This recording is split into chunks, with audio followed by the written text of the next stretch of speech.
surprised, as were many people, when the United States military and the Pentagon in the summer of 2021 released an unclassified report that acknowledged that they had funded secret programs to study UFOs. Finally, this development pushed me to think beyond my training and the resources available in my field. In effect, the Pentagon report, Preliminary Assessment, Unidentified Aerial Phenomena, ratified this new form of religion and spirituality.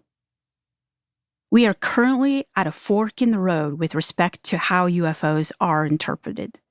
The history of religions suggests that, with respect to new religious expressions, the creation of state-sponsored religious institutions often trump people's lived experiences, usually through suppression and silence.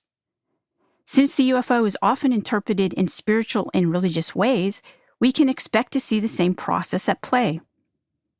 The early Christian Gnostics saw their books banned and declared heretical by the newly institutionalized Christian church in Rome, for example. The question I posed to myself before writing this book was, what and whose stories about UFOs are being silenced today?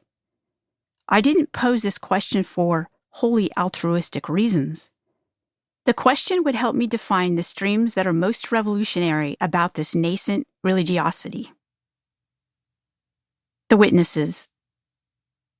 Among the people who study UFOs, one stood out to me as possessing an effective method of research, and he was far removed from the field of religious studies. Dr. Jacques Vallée has a PhD in information science from Northwestern University, is trained in astrophysics, and has worked extensively in the field of technology for the United States Department of Defense. He was a close associate and colleague of Dr. J. Allen Hynek, who was a longtime consultant for the United States Air Force on topics related to UFOs, and a key figure in most of the secret programs involved in UFO research. Vallée maintains a career as a well-known and successful venture capitalist and calls his work in the field of UFOs a hobby. His focus on witness testimonies and his recognition of potential disinformation is invaluable in the assessment of UFO cases and their social repercussions. I found that academics generally will not approach the topic of secrecy and disinformation related to UFOs. This is understandable, as UFO disinformation is a murky topic that is difficult to understand. Yet, secrecy and disinformation have been an intrinsic feature of the history of UFOs in the United States, so it is unavoidable. Responsible research into this topic must address disinformation. To avoid it is to avoid the totality of the topic. Jacques not only practices sound research, but he also incorporates knowledge of how disinformation works, and this is a necessary tool in the toolkit of the researcher who endeavors to study UFOs.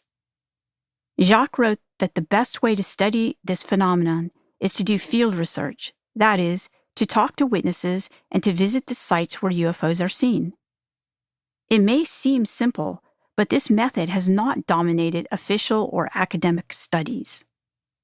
He wrote, "The only way we're going to understand it is to stop talking to each other and go back and talk to the witnesses.